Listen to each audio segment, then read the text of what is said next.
Tom फेरी कहते हैं कि आप मुझे आपकी आदतें बताओ, मैं आपको आपका फ्यूचर बता दूंगा। और ये बात सही भी है, क्योंकि हमारी आदतें ही हमारी पहचान होती है। स्टीफन आर कवी ने 1989 में the 7 habits of highly effective people publish की, जो आज तक की सबसे बेस्ट सेल्फ हेल्प बुक में से एक है। और आज हम इसी बुक की 7 हैबिट्स के बारे में जानेंगे, जिसमें हाईली इफेक्टिव लोगों की फर्स्ट हैबिट है बी प्रोएक्टिव। जब इंडिया में जीएसटी अप्लाई हुआ तो कई सारे व्यापारियों ने जीएसटी का विरोध किया। उनको भी पता था कि उनकी इस टैक्स से कुछ नहीं होने वाला, पर फिर भी उन्होंने जीएसटी को समझने की बजाय स्ट्राइक करके अपनी एनर्जी और टाइम वेस्ट किया। जबकि दूसरी तरफ कुछ व्यापारियों ने जीएसटी को अच्छी तरह से समझ के गवर्नमेंट को ब्लेम करने की बजाय उनसे जो इम्प्रूवमेंट हो सकता था वो किया। ऐसे लोगों को ऑथर प्रोएक्टिव पीपल कहते हैं और उनके ऑपोजिट लोगों को रिएक्टिव पीपल। रिएक्टिव लोग हमेशा दूसरे लोगों को ब्लेम करते रहते हैं, जबकि प्रोएक्टिव लोग हमेशा ये सोचते हैं कि अब हम क्या कर सकते हैं और उसके बाद एक्शन भी लेते हैं। तो एक्सक्यूजेस देने की बजाय आप क्या कर सकते हो उनके बारे में सोचो और प्रोएक्टिव बनो। सेकेंड हैबिट है begin with the and in mind.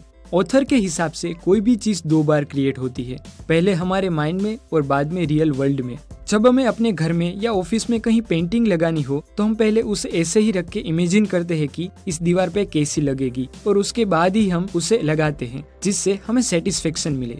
स्काईस्क्रेपर बनाने के लिए भी पहले इंजीनियर्स ब्लूप्रिंट तैयार करते हैं। वो अपने माइंड में मॉडल तैयार करते हैं जो वो एक्चुअली बनाना चाहते हैं, जिससे वो डिजायर रिजल्ट पा सके। तो ये तो हमारी लाइफ है। कुछ भी करने से पहले थोड़ा सोच लीजिए कि आप एक्चुअल में क्या चाहते हैं और उसके बाद ही स्टार्ट करें।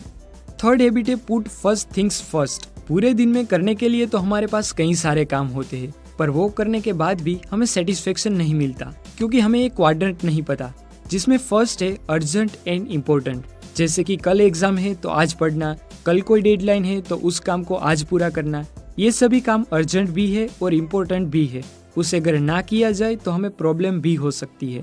सेकेंड है नॉट अर्जेंट बट इम्पोर्टेंट। इसमें वो काम आएंगे जिसकी डेडलाइन नहीं होती, पर उस काम को ना करने पर प्रॉब्लम जरूर हो सकती है, जैसे कि exercise, enough sleep, family time etcetera. Third है अर्जेंट बट नॉट इम्पोर्टेंट। इसमें वो काम आएंगे जिससे हम फोकस नहीं कर पाते, जैसे कि मैसेजेस का रिप्लाई, फ्रेंड के कहने पर घूमने चले जाना एटसेट्रा। फोर्थ है नॉट अर्जेंट नॉट इम्पोर्टेंट। ये वो काम है जिसे हम ना ही करें तो बहुत फायदा होगा। हाईली इफेक्टिव लोग सबसे पहले सेकेंड क्वाड्रेंट के काम और उसके बाद फर्स्ट क्वाड्रेंट के काम करते हैं, और वो थर्ड और फोर्थ से तो दूर ही रहते हैं। इसीलिए हमें भी अपने काम को प्रायोरिटाइज करके पूरा करने की कोशिश करनी चाहिए, जिससे टाइम का इफेक्टिव यूज हो सके।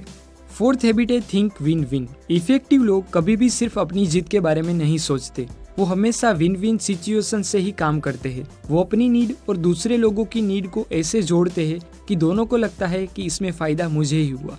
फिफ्थ हैबिट है seek first to understand then to be understood. ये हैबिट पूरी की पूरी डिपेंड करती है कि हम लोगों को किस प्रकार से सुनते हैं, क्योंकि सुनने के भी 5 प्रकार होते हैं। फर्स्ट है इग्नोरिंग लिसनिंग, जिसमें हम बोलने वाले की तरफ ध्यान ही नहीं देते। सेकेंड है प्रिटेंडिंग लिसनिंग, जिसमें हम सामने वाले की बात सुन रहे हैं ऐसा सिर्फ दिखावा करते हैं। थर्ड है सिलेक्टिव लिसनिंग, जिसमें हमें जो अच्छा और सुनने योग्य लगे वो ही हम सुनते हैं। फोर्थ है अटेंटिव लिसनिंग, जिसमें शब्दों से ज्यादा महत्व हम वो किस प्रकार से बोले गए हैं उस पे ध्यान देते हैं। हम वो एनर्जी को फील करते हैं, और ये लिसनिंग हम जब कोई स्टोरी सुनते हैं और मोटिवेशनल स्पीकर को सुनते हैं तब यूज करते हैं। फिफ्थ है एम्फेटिक लिसनिंग, जो ऑथर हमें सजेस्ट करते हैं। ये वो सुनने का प्रकार है जिसमें हम अपने आप को बोलने वाले की जगह पर, यानी कि उनके नजरिए से देखते हैं। हमें किसी को सिर्फ रिप्लाई देने के लिए नहीं सुनना चाहिए, पर उनकी फीलिंग्स और उनके नजरिए से देखना चाहिए, जिससे हम सामने वाले के लिए एक ट्रस्टवर्दी इंसान बन सके। सिक्स्थ हैबिट है सिनर्जाइज। ये एक ग्रीक वर्ड है जिसका मतलब होता है वर्किंग टुगेदर। हमारे आसपास की सभी चीजें इसी प्रिंसिपल से ही काम करती है। Car, bike, smartphone, robots, machine etcetera में सभी पार्ट्स मिलजुल कर इतनी अच्छी तरह से वर्क करते हैं कि उससे मिलने वाला रिजल्ट एररलेस और बहुत ही इफेक्टिव होता है। यह हैबिट में हमें सभी काम का बोझ अपने ऊपर लेने की बजाय लोगों के साथ मिलकर वो काम को डिवाइड करके वर्क करना चाहिए। सेवेंथ हैबिट है शार्पन दी सो, मतलब कि जिस तरह हथियार शार्प हो तो कुछ भी काटना इजी हो जाता है, ठीक उसी तरह खुद हम अपने आप को कंटिन्यूसली फिजिकल, मेंटल, सोशल और स्पिरिचुअल फील्ड में डेवलप करें तो हमारे लिए कुछ भी पाना आसान हो सकता है। शार्पनिंग दी सो सिर्फ एक बार की प्रोसेस नहीं है, पर ये तो कंटिन्यूस एंडलेस सीखने की जर्नी है। हमारे पूरे दिन के 90% काम हमारी आदतों से ही होते हैं, तो अगर हम वो सारी आदतें इस 7 आदतों से रिप्लेस कर दे तो हम भी हाईली इफेक्टिव बन सकते हैं।